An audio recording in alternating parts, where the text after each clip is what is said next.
দেখতেই পাচ্ছ রেসিপিটা কি, চিলি চিকেন। যাই হোক, আজকে বানাতে চলেছি চিলি চিকেন। খুব ইজি পদ্ধতিতে, খুব তাড়াতাড়ি বাড়িতে কিভাবে চিলি চিকেন বানানোতে হয় সেটাই তোমাদের সাথে শেয়ার করব। তো চলো ভিডিওটা প্রথম থেকে শুরু করা যাক। এই যে চলো, প্রথমে একটু জ্ঞান দিচ্ছিলাম, তারপর যাই হোক ভিডিওতে ফিরে এসেছিলাম। চিকেন নিয়ে নিয়েছিলাম মোটামুটি 500 গ্রাম মতো। হ্যাঁ, 500 গ্রাম চিকেন নিয়ে নিয়েছিলাম। আর আদা রসুনের পেস্ট নিয়ে নিয়েছিলাম। আদা রসুনের পেস্টটা 2 চামচ দেবে। আর হচ্ছে তোমার 500 গ্রাম চিকেন মোটামুটি আমার ঘরে তো 3-4 জন খেয়েছি আমরা, তো খেতে পার। 500 গ্রাম চিকেন, আদা রসুন 2 চামচ, গোলমরিচ গুঁড়ো 1 চামচ, নুন স্বাদ মতো, আর কাশ্মীরি লঙ্কার গুঁড়ো দিয়ে নেবে। এটার ম্যারিনেটটাই মেন। তো ম্যারিনেশনটা যদি ঠিকঠাক হয় না, তাহলে দেখবে চিলি চিকেনটা হেভি খেতে হবে। কারণ গ্রেভিতে সেরকম কিছু করতে হয় না, মেন কাজটা হচ্ছে এইখানে। এই ম্যারিনেটটা যদি ঠিক করে নিতে পারো, একদম ম্যারিনেট যদি ঠিকঠাক থাকে না, দেখবে চিলি চিকেন খেতে চুমু, একদম চুমু হয়ে যাবে।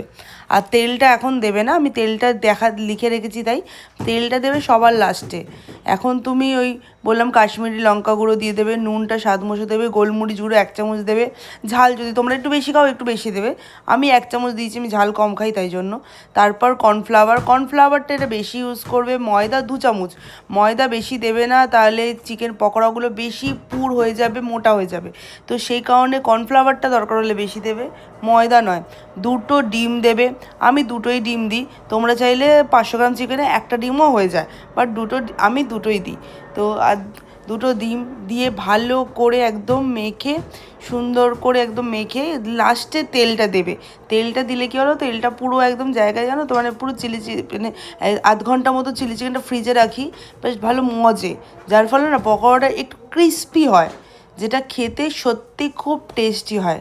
কখনো এরমভাবে করে দেখো, তাহলে বলবে, দিয়ে আমার কমেন্ট বক্সে এসে বলে যাবে, চন্দ্রিমা তুমি কি রেসিপি বলেছো আমাদের, এত ইজিতে কি সুন্দরভাবে চিলি চিকেন রেডি করা যায়। সত্যি কথা, এই যতক্ষণ এটা ফ্রিজে 1/2 ঘন্টা আমি চাপা দিয়ে রেখে দিয়েছিলাম, যতক্ষণ ফ্রিজে রেখেছিলাম ততক্ষণ এই ক্যাপসিকাম, আদা রসুন কুচি কুচি করে কেটে, আর পেঁয়াজ কুচি কেটে রেখে দিয়েছিলাম, যাতে সন্ধেবেলা যাতে সব রেডি করে রেখে দিয়েছি, তাড়াতাড়ি করে চিলি চিকেনটা হয়ে যেতে পারে, সেই কারণে। তো সেই কারণে আর রসুনগুলো আমি কী করেছি বলো তো, ছোটো ছোটো করে গেছে, একটা গ্রেটার মেশিন পাওয়া যায় না, তো ওই গ্রেটার মেশিনে টেনে টেনে গ্রেট করে নিচ্ছে। ওর জন্য চিলি চিকেনের যে যেরকম দরকার তোমার রসুন আর আদাটা, তো সেটার জন্য বেস্ট। আর একটা ছোট্ট টিপস দিচ্ছি, রসুন যদি জলের মধ্যে কিছুক্ষণ ভিজিয়ে রাখো 5 থেকে 7 মিনিট, রসুন ছাড়াতে ভীষণ ইজি হয়। রসুন তাহলে ওই নখ দিয়ে খুঁটে খুঁটে বা কোনো ঝামেলা ছুরি দিয়ে কেটে কুটে কোনো ওই ঝামেলাটা যেটা করতে হয় সেটা করতে হয় না, খুব ইজিলি রসুনটা ছাড়ানো যায়। একবার এই টিপসটা করে দেখো।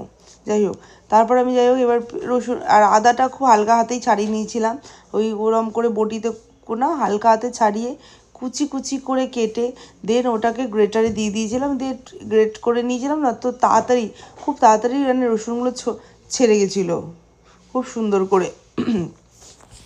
যদি তোমাদের এই মেশিন না থাকে হাতে করেই করে নিতে পারো, বাট আমার কাছে এই মেশিনটা ছিল, তাই আমি এটার মধ্যে দিয়ে পটাপট পটাপট পটাপট একদম মানে যেরকম দরকার লাগে সেরকমই, ও সে কারণে আমি এটা আমার কাজে লেগেছে। দ্যাটস ওয়াই আমার এটাকে তোমাদের দেখানো, ঠিক আছে, আর কিছুই না। যাই হোক, দেখতে পাবে, দেখো কি সুন্দরভাবে, দেখো কত ছোটো ছোটো ছোটো, দেখো যে এরকম দরকার সেরকমই হয়ে গেছে, দেখেছো, একদম ছোট্ট ছোট্ট ছোট্ট ছোট্ট হয়ে গেছে।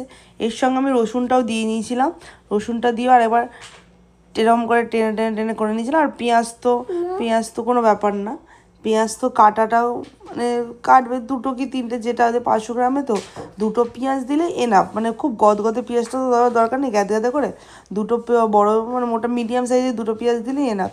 আর পেঁয়াজ তো কেটে নেওয়াটা খুবই ইজি, তো তোমরা সবাই জানো পেঁয়াজটা কেটে নেওয়াটা কোনো ব্যাপারই না।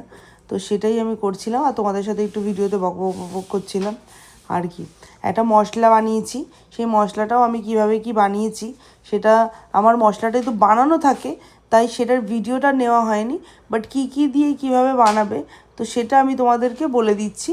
তো সেটাই তোমরা বানিয়ে নেবে বাড়িতে। আমি বিশ্বাস করো, চিলি চিকেনে ওই মশলাটা যেই দেবে না, মানে চিলি চিকেন পুরো একদম রেস্টুরেন্ট স্টাইল হবেই।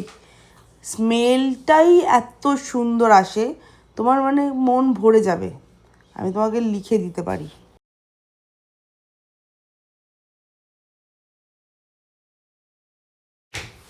আধ ঘন্টা পর চিকেনটা বার করে নিয়েছি, দিয়ে আমি কড়ার মধ্যে তেলটা প্রিহিট করাটা করে তো তেলটা দিয়েছি যাতে তাড়াতাড়ি গরমটা হয়ে যায় তেলটা।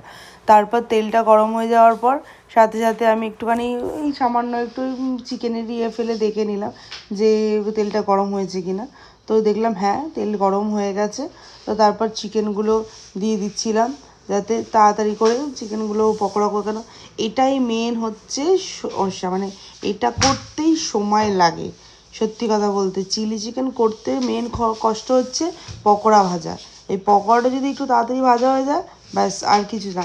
একটা কাঁটা চামচ দিয়ে এক পাশটা উল্টে উল্টে দেখে একটা দেখবে ক্রিস্পি, দেখতেই তোমরা দেখেই বুঝতে পারবে যে একটা ক্রিস্পি ক্রিস্পি ভাবে, সেই মোটা পুরবালা ইয়েটা হয়নি পকোড়াটা। তো সেটাই আমি একটু তোমাদের উল্টো পাল্টে দেখাচ্ছিলাম। তো তারপর বেশ হালকা হালকা রেড রেড হয়ে গেলে তুলে দেবে। আর আমার ছেলেই পকোড়াটা খেতে খুব ভালোবাসে, তো সে কারণে ওকে দিয়ে দিয়েছিলাম। ও বসে বসে ওই পকোড়াটাই খাচ্ছিল মন দিয়ে। আমি বলছিলাম ভিডিওতে একটু কথা বল, বাট অ্যাজ ইউজুয়াল ও ভিডিও ভীষণ চাই, সে কারণে ও কোনো কথা বলবে না।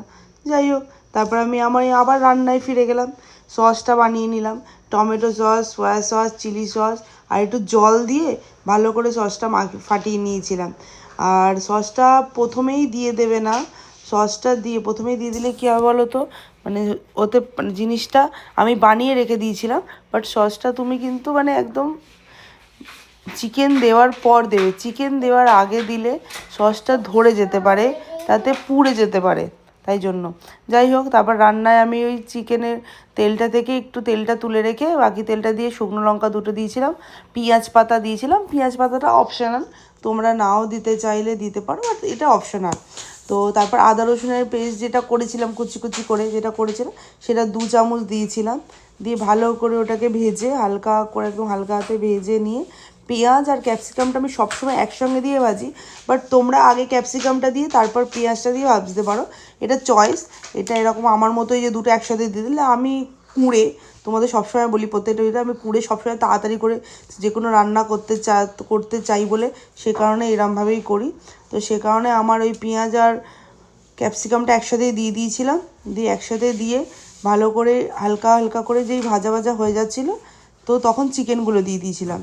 তো চিকেন পকোড়াগুলো দিয়ে দেওয়াতে তখনও সস দিইনি, সস দেবে পরে বিকজ জ্বলে যাতে না যায়। দিয়ে চিকেনটা একটু ভালো করে ওই সবজিগুলোর সাথে একটু মাখিয়ে ঝুঁকিয়ে মিন্স মানে একটু নাড়ানাড়ি করে দিয়ে সসটা দিয়ে দেবে। সসটা দিয়ে হালকা লো ফ্লেম করে সসটা ওরম করে মাখাবে, দিয়ে সুন্দর করে দেখবে, তখনই দেখবে চিলি চিকেনে হালকা হালকা গন্ধ আসতে শুরু হয়ে যাচ্ছে, মানে এটা খুব সুন্দর।